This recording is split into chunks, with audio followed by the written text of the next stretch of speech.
भारत के हिंदुओं के लड़के और लड़कियों को नशेड़ी बनाया जा रहा है और धीरे धीरे उनको ड्रग के साथ साथ उनको नपुंसकता की दवाई दी जा रही है, जिससे वो नपुंसक हो जाए और बाद में हिंदुओं की जनसंख्या और कम हो जाए। हम लगातार घट रहे हैं और जहां जहां घटे हैं वहां वहां कटे हैं। अफगानिस्तान में घटे तो कटे, पाकिस्तान में घटे तो कटे, बांग्लादेश में घटे इसलिए कट रहे, कश्मीर में घटे तो कटे थे।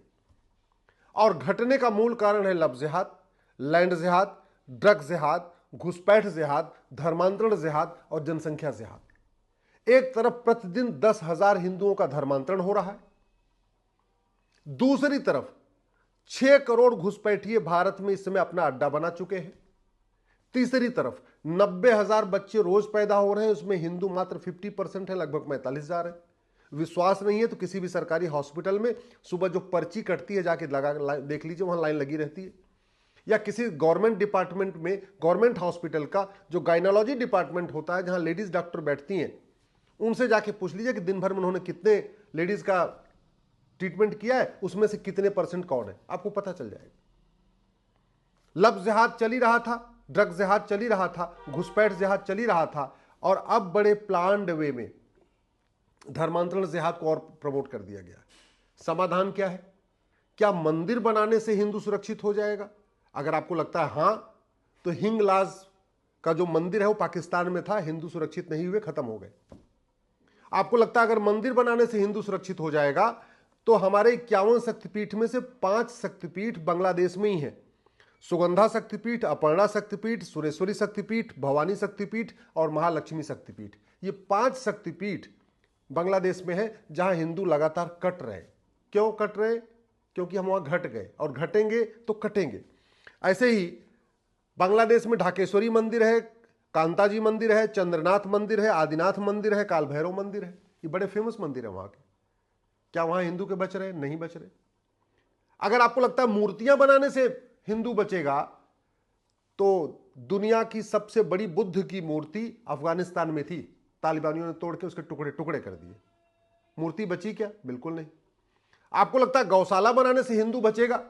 अरे तो ये गौशाला अफगानिस्तान में भी थी, पाकिस्तान में भी थी, बांग्लादेश में भी थी। अभी तो आपने कुछ दिन पहले देखा है कि किस तरीके से बांग्लादेश में आके जिहादी आ रहे थे और पूरे पूरे गौशाला में से गाय उठा उठा के ले जा रहे थे, गाय को काट काट के खा गए। आपको लगता है अगर भंडारा करने से हिंदू बचेगा? तो अफगानिस्तान, पाकिस्तान, बांग्लादेश में भी हिंदू खूब भंडारा कर रहे थे। आपको लग रहा है कि नहीं धर्मशाला बनवाने से हिंदू बचेगा? तो अफगानिस्तान, पाकिस्तान, बांग्लादेश में खूब धर्मशालाएं भी बनी थी। हमारे जितने जैन समाज के लोग हैं, हर जगह मैं देख रहा हूं करोड़ों रुपए खर्च करके मंदिर बनवा रहे हैं। मैं उनको बता दूं, दुनिया का सबसे बढ़िया भव्य मंदिर भगवान पार्श्वनाथ का मंदिर मुल्तान में था।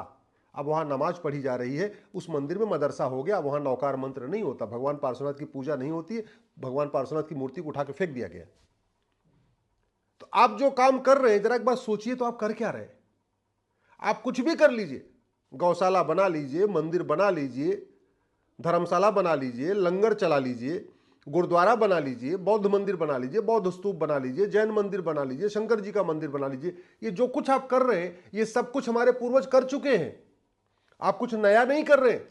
आप जो कुछ कर चुके हैं वो हमारे पूर्वज करते थे। इसके बावजूद अफगानिस्तान, पाकिस्तान, बांग्लादेश से खत्म हो गए, कश्मीर से खत्म हो गए।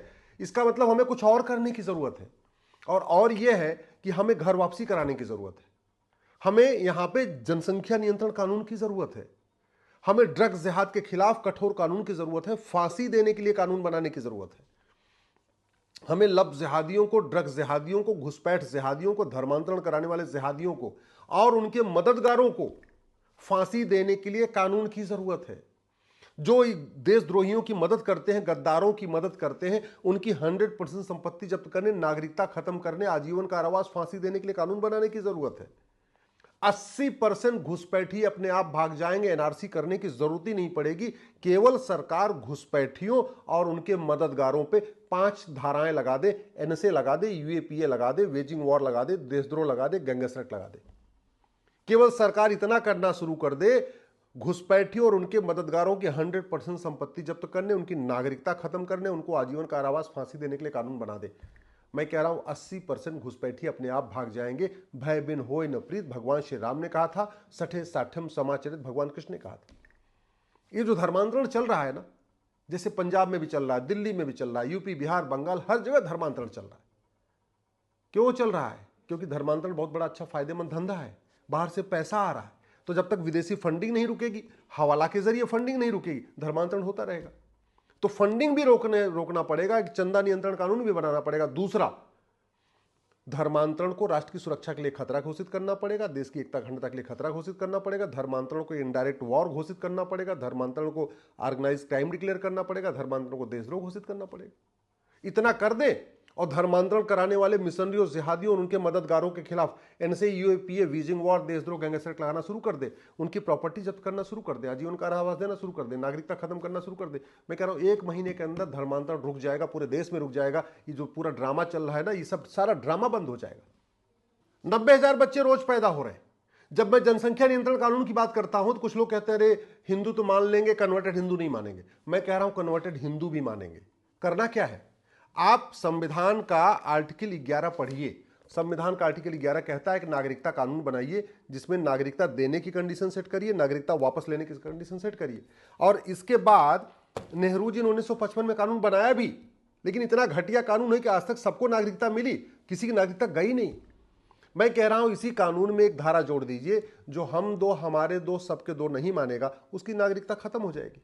कोर्ट भी कुछ नहीं करेगी, सुप्रीम कोर्ट भी कुछ नहीं करेगी।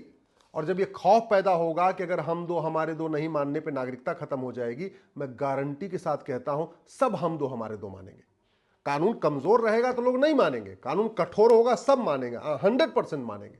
आप केवल कंडीशन तय करिए कि जो आदमी भारत को नहीं मानेगा, भारत की संस्कृति को नहीं मानेगा, हमारे परंपराओं को नहीं मानेगा, हमारे विचार को नहीं मानेगा, वसुधैव कुटुंबकम को नहीं मानेगा, हम दो हमारे दो सबके दो नहीं मानेगा, उसकी नागरिकता खत्म होगी।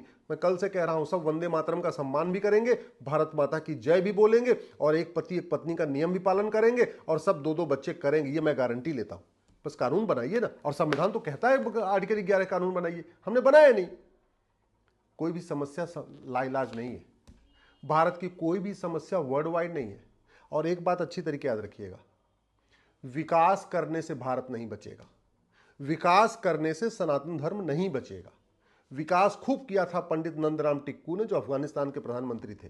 खूब तालाब बनाए थे, खूब कुएं बनवाए थे, खूब बावड़ियां बनवाई थी, भगवान जी ने धर्मशालाएं खूब बनवाई थी, और प्रधानमंत्री थे, उनको खदेड़ दिया गया, उनका पता ही नहीं चला, भाग गए वहां से, और भाग गए, और फिर वहां के आम जनता को छोड़ गए, और आम जनता को कन्वर्ट होना पड़ा। विकास करने से अगर मजहबी उन्माद खत्म होता, विकास करने से अराजकता खत्म होती, तो अरब में और यूरोप में शांति होनी चाहिए थी, पूरे अमेरिका में शांति रहनी चाहिए। शांति नहीं, अशांति है। फ्रांस में भी अशांति है, जर्मनी में भी अशांति है, लंदन में भी अशांति है, अमेरिका में भी अशांति है। कठोर कानून, और सबसे बड़ी बात, ये जो जड़ है ना जिहाद की सोच, वो आती है मदरसों से। मदरसों को बंद करिए, समान शिक्षा लागू करिए, तब भारत बचेगा। और नहीं तो रोज ऐसे समस्याएं पेपरों में निकलती रहेंगी, हम पढ़ते रहेंगे, सुनते रहेंगे। और आप जिन नेताओं के भरोसे आज बैठे हुए हैं, अच्छी तरीके याद रखिएगा, 25 साल के बाद ये आज के नेता आपके बच्चों को बचाने नहीं आएंगे। जिन कानूनों की मैं बात कर रहा हूं, अगर इनको तत्काल बना दिया गया तो 25 साल नहीं, अगले 500 साल तक आपके बच्चे सुरक्षित रहेंगे, आपकी आने वाली जनरेशन सुरक्षित रहेगी।